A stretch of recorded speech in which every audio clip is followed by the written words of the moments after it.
maa ngi leen di gërëm di leen sant di leen ñaanal ci koor gi ñu toll di kontaan trop ñëw fii ci turu gouverneur de la région di ubbi assemblée générale bu chambre de commerce d'industrie d'agriculture de Thiès. chambre de commerce bu Thiès bala ma cee wax ci assemblée générale damay wax d'abord ci Thiès ci boppam ndaxte région la boo xamante ni fekkente ni dañuy xool li mbay ak lépp lu fiy ñor ci légume yaakaar naa ci Sénégal Thiès place bu mu ci occupé kenn occupé ko ci maanaam ci côté napp bi boo demee zone bu mel ni Kayar la fay génn ci production artisanale ci pêche bi yaakaar naa ne doy na pour région bi ba mën a jéggaani yeneen région fii tamit région de Thiès hôtel yi ëpp maanaam Sénégal ñu ngi ci booru Mbour bu dolli ci aussi aéroport Blaise Diagne bi ñëw gën a firndeel position géographique ak économique bu Thiès kon tey Thiès dëkk mënul dem sans Thiès Sénégal pour mu dem Thiès da ciy bokk ndax bu dee Dakar mooy xol bi tey jii poumon yi li tax muy noyyi di joxe ngelaw li moom mooy Thiès ndax Thiès mooy bunt bi mooy génnukaay bi kon boog jàppale ni seen région bu ngeen àndee nekk benn ku nekk ci domaine bi nga nekk nga liggéey ci li la war muy éleveur bi maanaam ki nga xamante ne dafay yore affaire càmm bi muy baykat bi muy kii liggéey ci usine am ak ki nga xamante ne dafay jaay di commerce di importer di jaay bu ñu ñëpp lëkkaloo ci benn cadre liggéey te loolu mooy rôle chambre de commerce Thiès dina dépasser fi mu nekk romb loolu yëpp ndaxte fii ngeen mën a taxaw ni ñun suñu dëkk am na tali am na aéroport am na gare boo xamante ni boo fa jaaree pour dem beneen feneen ci Sénégal fi ngay jaaree kon boog loolu position boobu dafay permettre Thiès mu mën a exporter ay produits maanaam lépp lu mu mbay mbaa mu liggéey ko ci matériel mën na koo yóbbu ci beneen réew satisfaire d'abord demande nationale bi ba pare mën a yóbbu ci beneen réew kon boog ñu leen di firndeel ni yéen a yore avenir u Sénégal ci cadre liggéey ak développement bu leen ko xeeb jàppaleen seen région bi comme une région principale ci développement au Sénégal ci biir loolu kon ñu ngi ubbi réunion assemblée générale u chambre de commerce bu Thiès ci turu gouverneur de région ci turu ministre du commerce ci turu haute autorité wu Sénégal yëpp wasalaam. CAF bi président de l'union dafa profité woon sargal président yi nga xam ne yëpp mosoon nañu président chambre de commerce jiite chambre de commerce Sénégal te ñu dëddu donc fii si Thiès amoon na si ñett ñu primé mu doon Alaaji Atou Ndiaye mu doon président El Hadj Diagne ak Alioune Mbaye Pala Alaaji Diagne Alioune Mbaye Pala ak El Hadj Atou Ndiaye COSEC tam am nañu ak ñoom ñaari liggéey yu am solo benn bi ñoom ñoo fi ñëw pour installer li ñuy wax bourse de fret nag suñ koy wax daanaka transporteurs yi agriculteurs yi ñoom la gën a intéressé ñiy def industrie artisanat ak agricole donc bourse de fret bi aussi léegi ñoom seen chambre de commerce bi mooy point focal bi indi nañu ordinateur ak matériel de ce fait léegi bourse de fret lu muy jëriñ maanaam lépp loo xam ne dafay ne ci transport camion bi ni muy demee ak li ci solo yëpp dañ koy programmer avant duñu dem à l'aveugle donc indi nañ matériel dañuy xaar ñu ñëw installer logiciel bi ndax ñu mën a ibbi liggéey bi ak yéen bi ci topp aussi DG COSEC def na tournée nationale ñëw na Thiès donc étape Thiès aussi ñëw na fi te bi mu fi ñëwee yaakaar naa suñu duggee ci budget bi dinañ gis lu am solo loo xamante ni ki def na ko fi bi muy ñëw ànd naa délégation bu takku boo xam ne union nationale des chambres de commerce la union nationale des chambres de métier DER mooy délégation emploi rapide ak Trade Point ak APDA agence pour la promotion de développement de l'artisanat tournée boobu aussi waa Trade Point dañ fi ñëw toog fi 2 jours nga xam ne lépp lu doon carte import export registre de commerce fii lañ ko doon defee séance tenante sur place donc loolu aussi suñ si tolloo dañ ko gën a développé mais yëpp a ngi si biir bi ñu fa jógee aussi ñu wax activités yi nga xam ne def nañ ko avec les ministères wala seen ak seen i démembrement donc ministère du commerce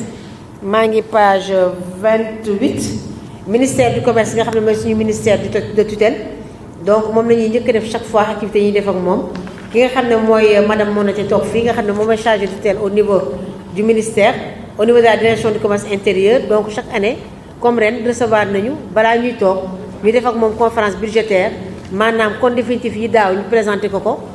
projet de budget yi ren ñu wax ko mu jox ñu ay orientation ñu tënku si direction commerce extérieur aussi dem nañu seen benn réunion boo xam ne dañuy seet naka la ñuy defee digitaliser maintenant le commerce de service maanaam comme ay ni ñuy waxee ay transfert d'argent ay wari yooyu loolu boobu exemple laa mën a joxe commerce de service la naka lañ koy digitaliser ak aussi naka la ñuy digitaliser exportation wu Sénégal nga xamante ne au lieu ngay dem lépp da nga koy jaay da nga koy jaar ci internet donc def nañ fi boobu activité ak direction commerce extérieur. Ministère de l'agriculture et de l'équipement rural organisé na salon international de l'agriculture de Paris ni mu koy defee at bu jot là aussi gunge nañ ci union nationale des chambres du commerce ba participer nañ ci. bi ñu fa jógee ministère bi ci topp mooy ministère des infrastructures transport terrestre ak désenclavement ministère bi aussi jege nañu fi ñu boole ko suñu benn ndaw ñu organiser fi benn formation renforcement de capacité des chauffeurs. donc am na lu mat 100 chauffeurs yoo xam ne bénéficier nañ ci code de la route réglementation transport conduite économique ak entretien préventif ak yooyu ak affaire secourisme en cas su fekkee nekk jiyee dafa am naka la chauffeur yi mën a joxe defee les premiers secours. Ministère de la justice aussi ñu ngi en partenariat mun naa avec le tribunal des grandes instances ci dématérialisation registre de commerce et du crédit mobilier. donc président ak ñun ñi ndawam yi dem nañu toog ak président tribunal bi lu benn du ñaar aussi bi ñuy lancé officiellement la dématérialisation du registre de commerce dem nañ fi ba def démonstration actuellement nii xale ba fa nekk di def saisie bi suñu personnel extérieur la bokk internet bi aussi su ñun la bokk bu nekk au niveau du tribunal donc ñun ñoom la ñuy xaar parce que locaux yi aussi pare na pour ñu indi ko fii au niveau de la chambre de commerce su ko defee fii la ñuy defee saisie di ko yónnee tribunal ñoom ñuy génne registre de commerce yi di ko visé. beneen bi aussi tribunal du commerce hors classe de Dakar kii information bu nationale la parce que dañuy teg léegi li ñuy wax tribunal du commerce te tàmbali na tribunal du commerce donc depuis le 23 février 2018 donc président bi mu ngi tudd magistrat Alioune Ndiaye te bi ñu ko installé aussi ñoom seen programme mooy dans chaque région ñu teg fa tribunal du commerce nag suñ ko defee suñ ko tegee maanaam mooy faciliter lépp contentieux boo xamante ne que ni jógee na ci commerce maanaam opérateur économique ak moroomam bépp contentieux bi am balaa ñu yëg tribunal ba di yéeg a ko wàcc muy gudd tribunal du commerce léegi mooy seet naka lañ koy àtte seen biir mu gën a si nu mu gën a rafetee ak si nu mu gën a gaawee ak si nu mu ëppee sutura. Ministère de l'économie des finances et du plan xam nañ ne que plan de développement stratégique du Sénégal depuis l'an 2012 c'est le plan Sénégal émergent donc te service régional de la planification moo koy coaché au niveau de la région évidemment donc sous la houlette du gouverneur de la région. ce qui fait que depuis chaque année dañuy génne li ñuy wax le rapport d'action la RAC maanaam mooy rapport d'action conjointe nag chaque service déconcentré da ngay joxe say statistiques ñun fii chambre de commerce dañuy joxe ñaata enregistrement lañ fi def ñaata registre de commerce moo fi génn ñaata GIE moo fi génn ak service technique yi aussi ñaata opérateur économique la ñu encadré ñoo fi ñëw donc rapport boobu loolu dafay génn dafay tax ba at bu jot ñu mën a joxe ay orientation technique donc madame Oumou Mbaye Sy soo leen seetloo page 32 fii nag rapport bi aussi je tiens à souligner pourquoi ngeen gis ñoo xamante ne que ni seen photo ñu ngi fi te bokkuñu fi képp koo xam ne ñoom la ñu liggéeyee wala fépp foo xam ne fa laa jëlee information damay benn kay nekk information bi si entreprise si comment dirais-je service sàngam laa ko jëlee te diw moo ko liggéey naan dañ si contribuer. bi si topp muy agence nationale de la statistique et de la démographie ñu ngi liggéey ak ñoom si ñaari pàcc benn bi mooy NINEA yi nga xamante ni centre de formation des entreprises moo koy faciliter opérateur économique yi pour ñu bañ di jaabante donc fi la ñuy defee dépôt bi suñ ko yóbboo statistique aussi madame Laye vraiment daf ñuy def la part belle ndax daf ñu jàppale ñun waa chambre de commerce document bu ñu fa yóbbu du fa taxaw NINEA yi dafay génn nu mu gën a gaaw jox ko seeni borom. beneen bi tam depuis ñetti at si ren ANSD daf ñuy yónnee chaque année lettre pour ñu jox leen suñuy rapport de compte définitif année bi passée donc depuis 3 ans dañ koy laajte si la ñuy xamee statistique économique yi ñuy def. Ministère de l'éducation nationale IA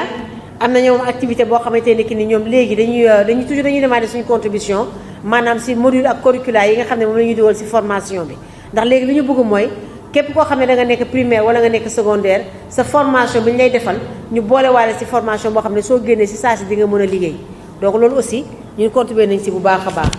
donc avec la gouvernance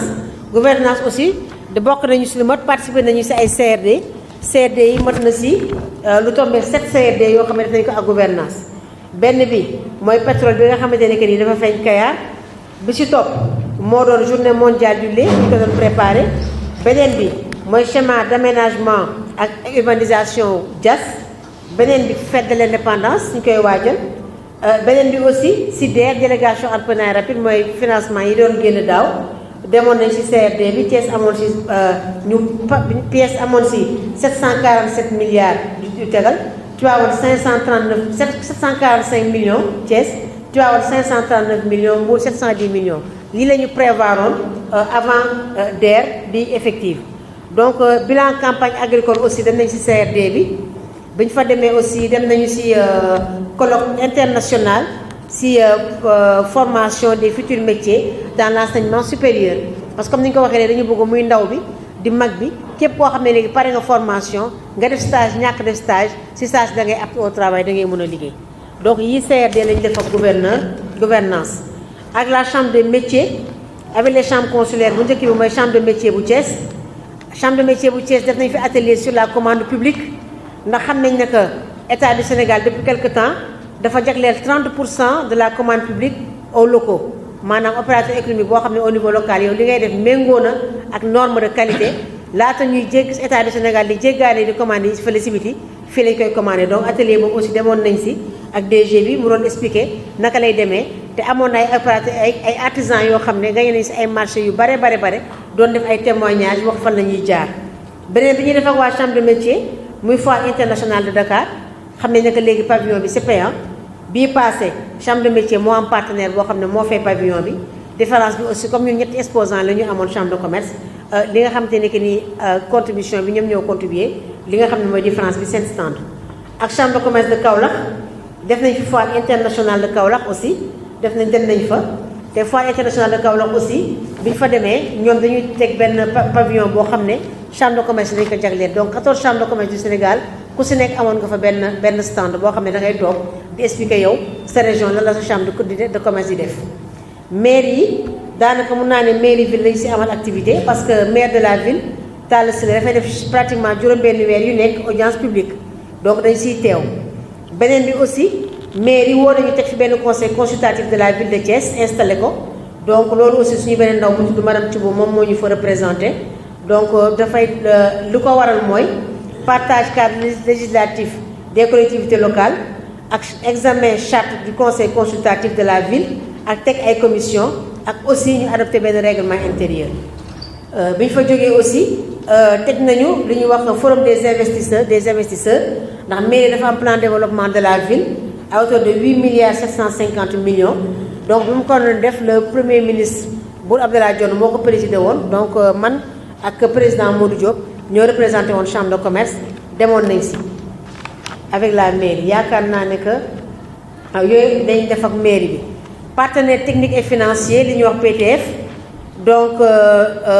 université centre régional des œuvres universitaires de Thiès signé nañu ak ñoom benn convention de partenariat dans le cadre boo xamante ne que ni seen incubateur la donc ñun dañ leen di jàppale ci ay insertion ak ci yenn formation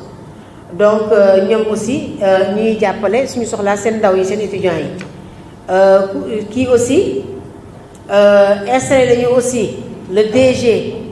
du CROUS monsieur Moustapha Gueye installation bi aussi chambre de commerce juróon na ci part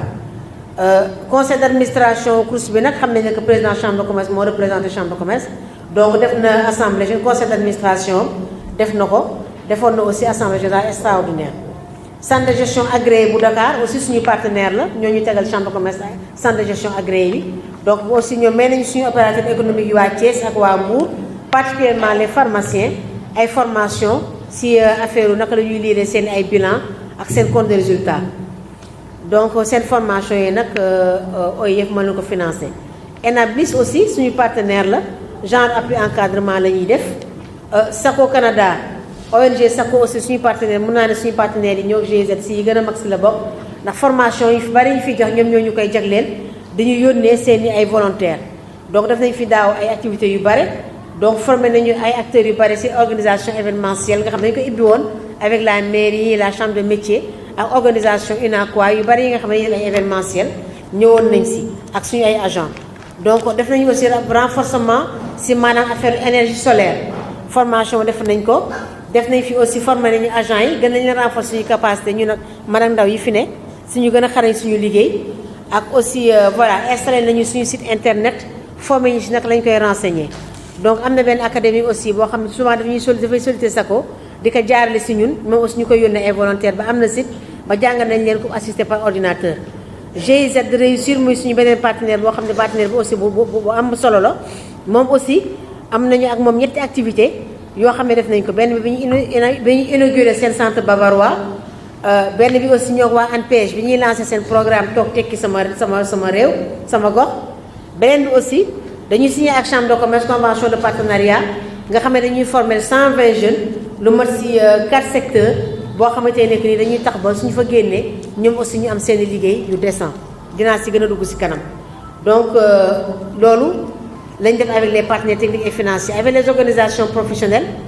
association jeunesse environnement aussi dem nañu seen i assises bu ñu ko defee woon Daaral Pël donc journée mondiale de l'entrepreneuriat aussi organisation bu tudd Jokalante moo ko doon def pour la première fois ñu décentraliser ko ñu defee ko fii chambre de commerce docteur Marie Diallo nekkoon marraine bi exchange expertise aussi nekk ay experts yoo xam ne ay belge lañu nga xam ne ku ko soxla dañ lay yónnee expert boo xamante ne que doo ko fay dara dafay ñëw gunge la sa entreprise jàppale la moo xam formation moo xam nag lay jàppale pour que sa entreprise wala sa tool wala sa poulailler yaa xam daal si li ngay liggéey si li ngay yëngu moo gën a tegu si yoon. léegi am na benn ay entrepreneur yu ndaw lu ñuy wax start-up yu ndaw ñoom aussi dañuy tegoon benn organiser benn première édition seen forum donc aussi demoon nañ si ba def nañ fa benn panel sur les secteurs économiques de la région bu mujj bi mooy USAID naatal mbay fii daje nañ fi aussi grossiste ñiy jaay ceeb ak ñi nga xamante ne que nii ñooy yor toolu ceeb yi si ay côté du nord maanaam pour teg benn genre plateforme donc organiser nañ ko je pense que monsieur le président de séance donc en résumé ce sont les activités qu'on a eu à mener en 2018 merci. que dañu basé wu ci li ñu def xam nga mën a def dara wala mën a def lu yées am na mais wax li nga def tamit c'est très important parce que bu ñu prévoir 100% ci budget bi ñu réaliser 97%, ñu dépenser 97%, beaucoup la sax réalisation félicitation bi la mooy tey jii am na ci parti yoo xamante ni dañ ci prévoir ay dépenses yàlla def ci biir austérité maanaam ci liggéey bi ñu doon doxal ñoom ñu gis ni am na ci pàcc yoo xam bu ñu fa dépensé xaalis sax du am njëriñ en plus ñi ko seqal ku mel ni représentation nga dem war a dépensé dara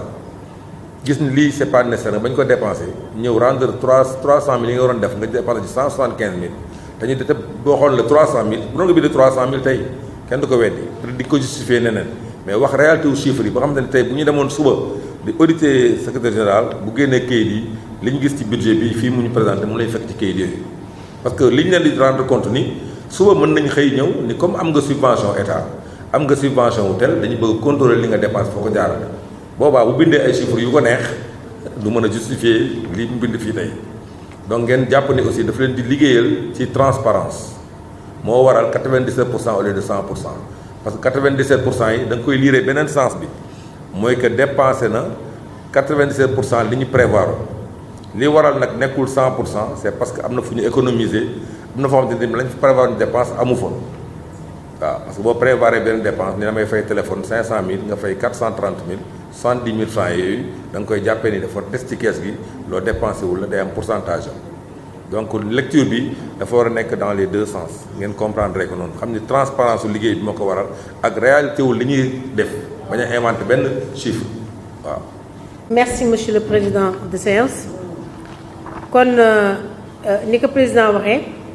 maam mbégte di leen présenter projet de budget année 2019 donc projet recette ak dépense de fonctionnement mooy pàcc bu njëkk bi dañ ko xaw a wàcce tuuti par rapport ak daaw donc mu ngi toll ci 66 996 000 francs CFA kooku mooy ordinaire fonctionnement extraordinaire nga xam ne mooy le budget d'investissement fii mu am na yokkute bu am solo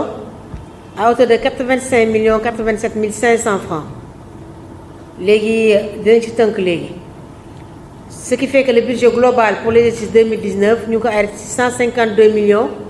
83 500 francs. Donc nous faisons une ko si projet de recette ordinaire nous prévoir pour une location bâtiment 18 millions 200. Pour une location salle de conférence 2 millions 400. Autres produits accessoires 300 000. Vente d'imprimés et documents divers 2 millions. Ristourne sur le droit fiscal et le droit de douane à l'exportation 29 millions 246 000. Revenu action BICIS 14 millions 850 000. Madame pour une location bâtiment suñu loi si ñuy joxe centre commercial ak yooyu solo seet loo ren prévoir nañ ci 18 millions 200 mu am yokkute bu am solo lu ko waral mooy que ne dañ fi am benn partenaire bu bees sànq bay def rapport d'activité wax naa non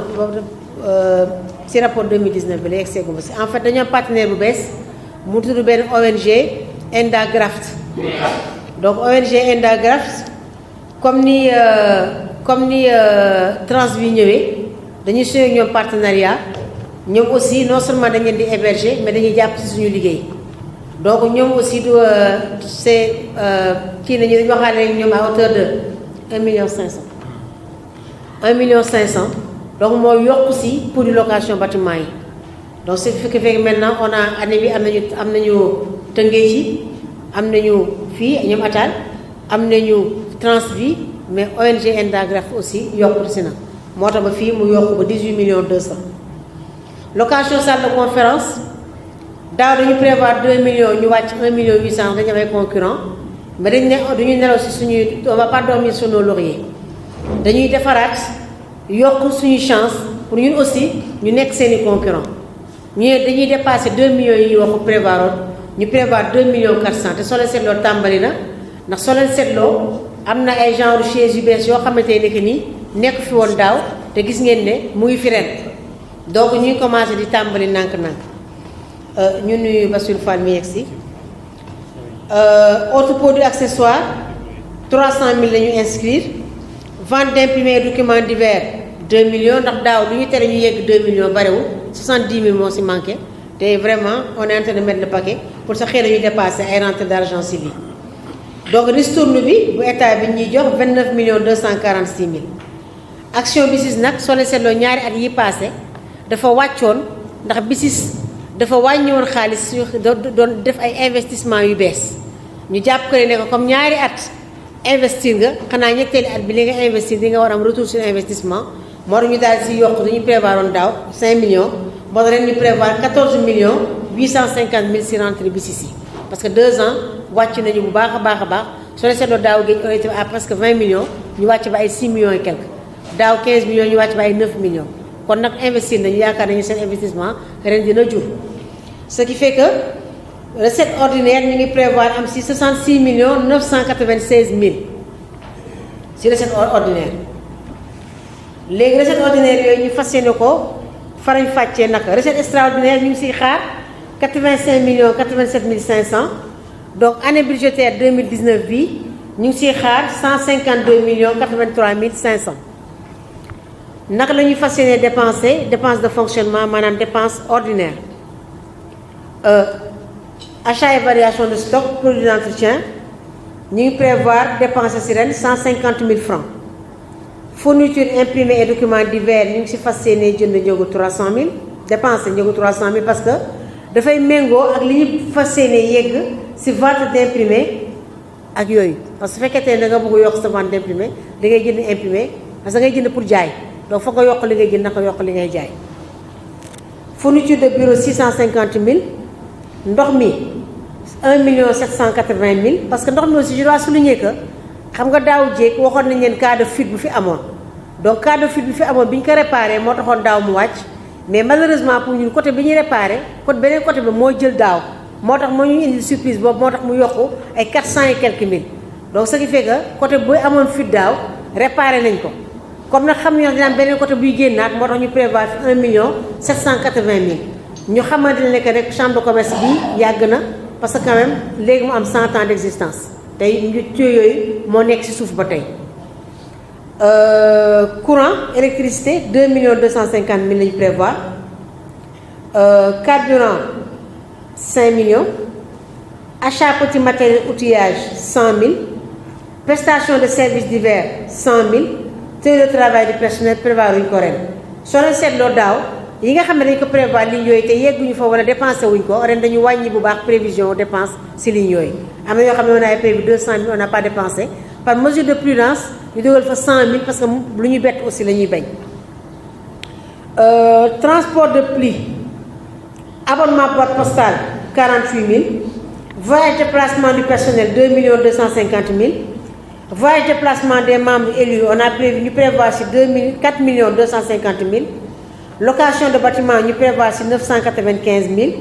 location de matériel et outillage ñu prévoir ci 50 000.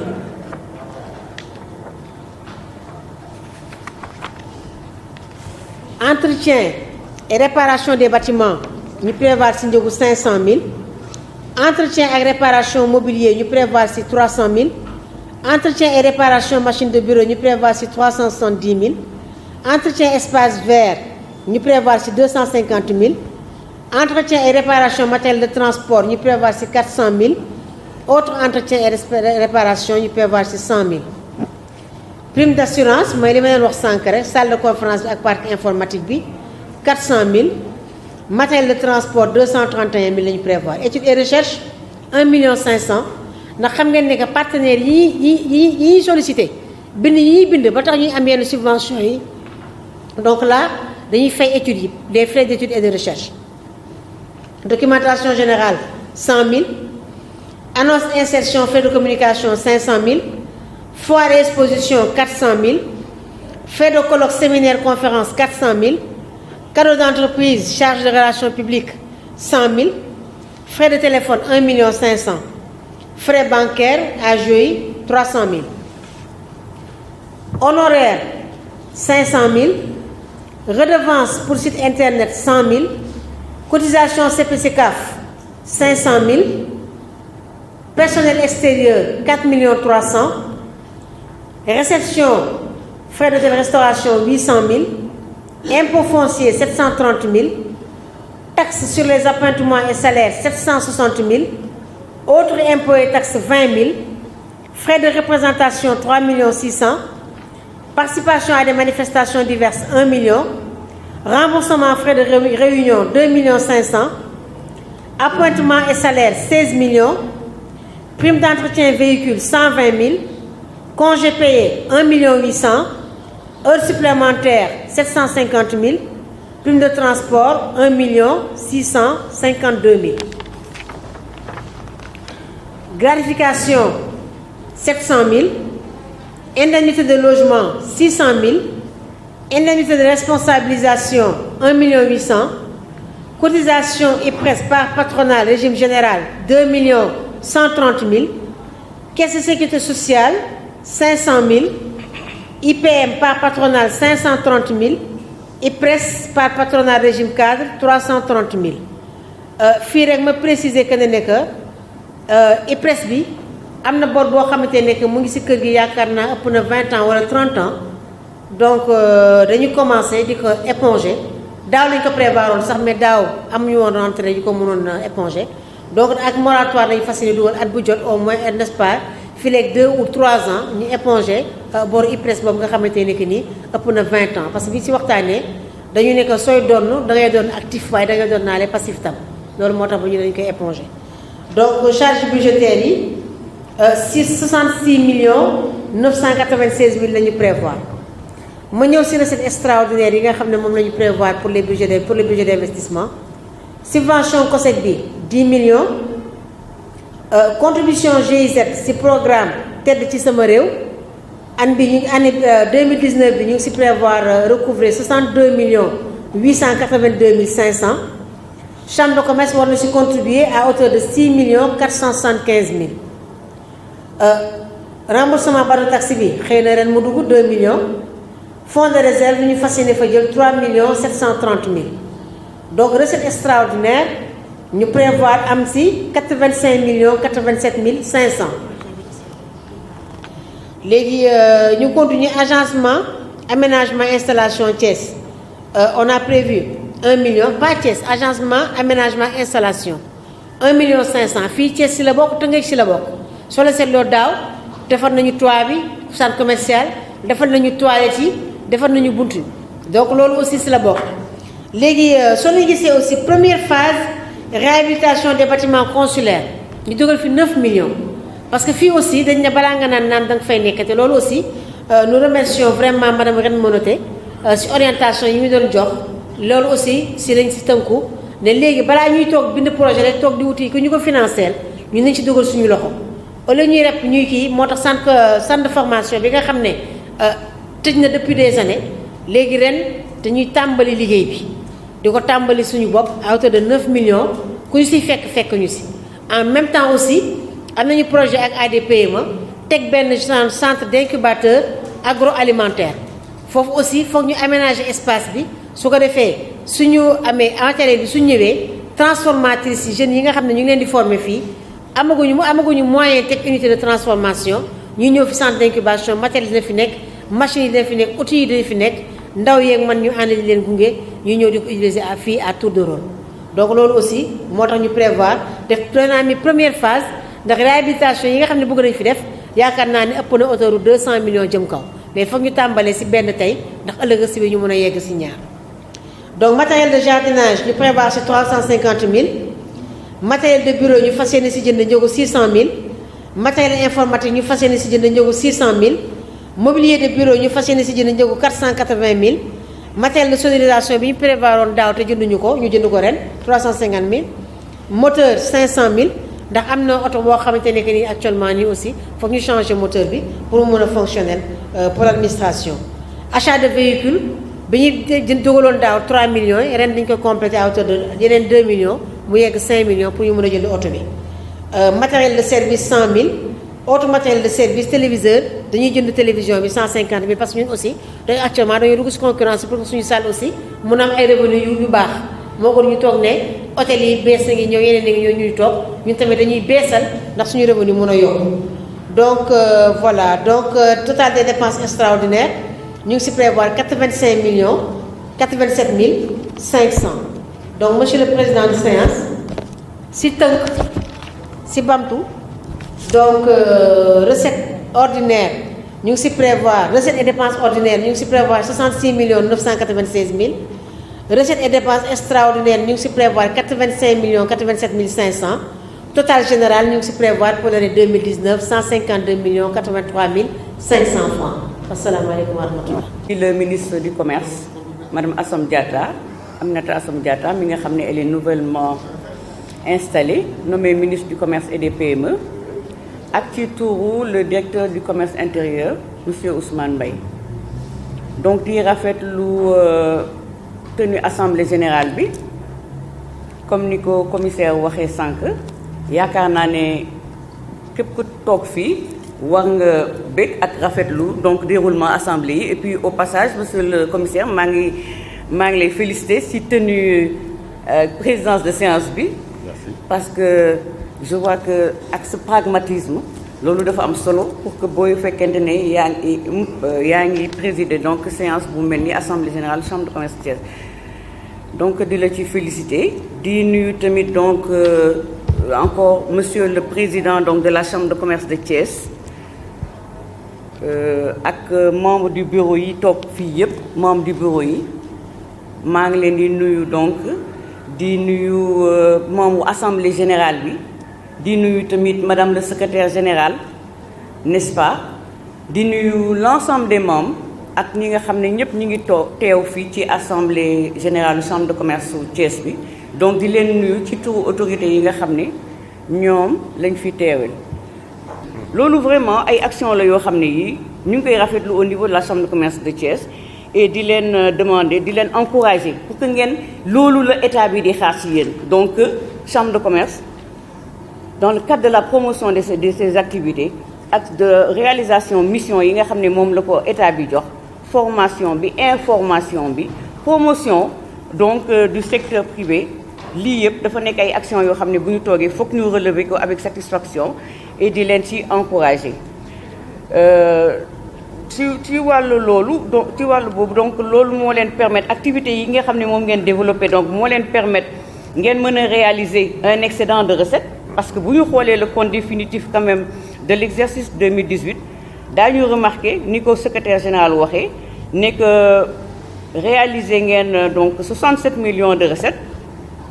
alors que vous n'avez dépensé que 62 millions grâce donc aux contributions du COSEC, n'est-ce pas? Et ce qui vous a permis quand même de réaliser un excédent, même s'il n'était pas matérialisé ici, de 4 655 000. Donc l'autre c'est à saluer. Il y a un seul hic, monsieur le président, vous savez vraiment, monsieur le commissaire ngeen bàyyi ko, moo di secrétaire général wax na ko, il faut que excédent boobu mu permettre leen donc, comme vous l'avez prévu, à réaliser, à apurer les charges sociales. Hein. Donc secrétaire général wax na ko. Donc vous avez déjà signé un moratoire dans le cadre de l'exercice 2018. Vous n'avez pas eu à exécuter, vous avez juste eu à payer donc l'encours. Vraiment, je l'ai dit encore, il faut que je vous que donc il faut que les arriérés de charges sociales, donc dans le cadre de vos priorités, mais j'ai vu que dans le budget, dans les prévisions de 2019, mais je vous invite vraiment à les réaliser. D'autant plus que vous réalisez des excédents quoi. Pour ñu ne excédent budgétaire war na fekk donc nga mën a fay donc toutes les prévisions li nga xam ne moom moo amoon. Donc loolu moom il faudrait donc que la chambre de commerce y attelle. Donc aussi me relever suggérer leen dans le cadre aussi de des prévisions de recettes yi nga xam ne moom ngeen def dans le cadre du budget 2019 gis naa sax ne que il y a des prévisions de recettes yoo xam ne def ngeen ko pour améliorer les recettes parce que loolu c'est à saluer ah c'est à saluer ndax te recettes yi nga xam ne moom ngeen prévoir woon en 2018 yenn yi réaliser ngeen ko mais yaakaar naa ne dynamisme chambre de commerce Thiès war na mën tax ngeen dépasser ngeen def des dépassements en matière de réalisation de recettes ngeen dépasser. Je voudrais citer le compte location de salle SG wax na ko sànq wax na ne commencé ngeen jënd ay chaises def ay investissement parce que concurrence bi dafa metti au niveau de la chambre de Thiès donc yéen a ngi seet nan ngeen mën a réhabiliter seen salle en tout cas yokk am loo xam ne di ngeen ko mën a yokk di mën a lu mën a tax ba bu ñu jëlee salle de conférence chambre de commerce Thiès ak yeneen salles yi nga xam ne ñoo nekk ci hôtel yi salle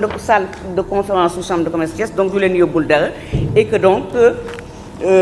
dinañu mën a sax ñëw mën a préférer donc mu mën a améliorer seen recettes yi au niveau de la location de la salle de conférence.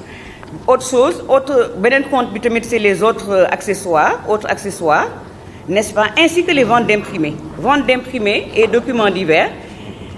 gis nañu ne que bon en 2018 la prévision était de 1 million 500 vous l'avez fait passer en 2019 à 2 millions c'est à saluer hein, vraiment. Et dama leen di ñaax sax pour ngeen weesu ko dépasser mën ngeen war a mën chambre de commerce Thiès compte tenu dynamisme bi ngeen am yëpp dans le rapport d'activité ak li ngeen di liggéey ak projet yi nga xam ne moom ngeen di développer war ngeen a mën a concernant donc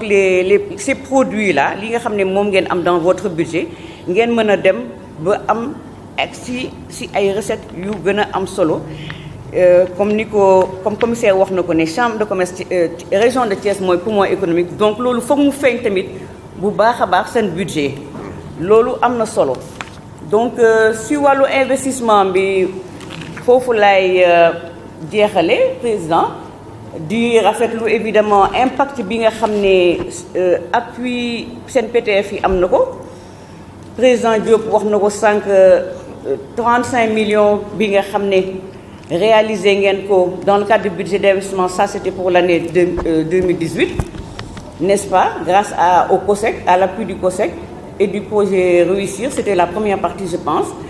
léegi gis naa ne ci budget 2019 bi le budget d'investissement passe à 85 millions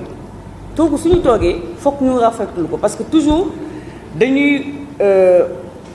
n'est-ce pas déplorer au niveau des chambres de commerce le fait que budget d'investissement dafa daan néew budget fonctionnement bi moo doon ëpp budget d'investissement bi te loolu dafa doon tax dafa doon indi ay rëq-rëq day doon tax en tout cas donc chambre yi daaw ñu mën a investir dans aucun domaine wala boog ñu néewal yenn investissement yi mais secrétaire général wax na ko dans le cadre de l'exercice du budget 2019 chambre de commerce bi fas yéene na réhabiliter centre de formation bi wax na tamit yeneen projet yoo xam ne chambre bi fas yéene na ko def évidemment ak continuer le projet réussir bi nga xam ne vraiment projet bi bu ma toogee foog ma encore une fois ma féliciter leen parce que au-delà de l'appui bi nga xam ne moom la leen GIZ di defal n'est-ce pas chambre de commerce tamit am na ci apport boo xam ne def na ko donc loolu la ñuy xaar ci chambre bi loolu la ñuy xaar ci chambre de commerce yépp yaakaar naa ne kii voie bi nga xam ne orientation bi nga xam ne moom lañ jël wax nañ ci mën am yaakaar ne que buñ ci continuer daañu ko mën a atteindre objectif yooyu. Je vous remercie. Où je représentais le gouverneur en tant que chef de service régional du commerce à l'UNSAMB, commissaire aux enquêtes économiques. Donc la réunion portait sur l'adoption d'abord du procès verbal de la réunion de l'année dernière, de l'Assemblée générale. Ensuite, on a validé les comptes de l'année 2018 et on a traité sur le budget de l'année 2019. Toutes les rubriques ont été passées en revue. Vraiment, ça a été clair, ça a fait l'objet d'une transparence extraordinaire. Et c'est un budget qui calque plus ou moins les activités menées par la Chambre de commerce. Dans le rapport d'activité, ils ont eu à faire des voyages au niveau international, mais aussi à collaborer au niveau national et aider aussi au développement de l'entrepreneuriat au niveau régional. Et c'est très important que la Chambre de commerce prenne en compte le développement d'abord de nos entreprises régionales avant de s'exporter vers d'autres zones qui sont nationales ou internationales. Donc c'est à saluer. Ce dynamisme-là permet aujourd'hui à Thiès de se positionner sur l'échiquier national comme poumon du développement du Sénégal. Aujourd'hui, on a vu à travers le budget réaliste que la Chambre a des ambitions. Parce qu'en passant de 65 millions de budget, ils sont aujourd'hui à 152 millions de budget. Et la confiance des partenaires techniques et financiers s'est manifestée dans ce budget-là. Ce qui va valu à Thiès d'être un hub d'abord de rencontres, mais aussi de formation. Aujourd'hui, des jeunes vont être formés dans beaucoup de métiers grâce à la coopération internationale, surtout le GIZ, qui a injecté près de 65 millions dans la région, soutenu par la Chambre de commerce. Parce que le projet que la Chambre de commerce a présenté a été financé à cette hauteur-là, parce que simplement, c'est un projet viable et qui constitue un levier de développement. Les entreprises internationales et les ONG ne travaillent que pour le développement. Et tout partenariat est fondé sur le réalisme. Donc ce budget aussi nous permettra d'avancer pour l'année 2019 et vers l'année 2020, qui, je l'espère, consacrera un budget de plus de 200 millions de francs destiné aux populations, aux entrepreneurs et non pas au fonctionnement, mais plutôt à l'investissement. Je vous remercie.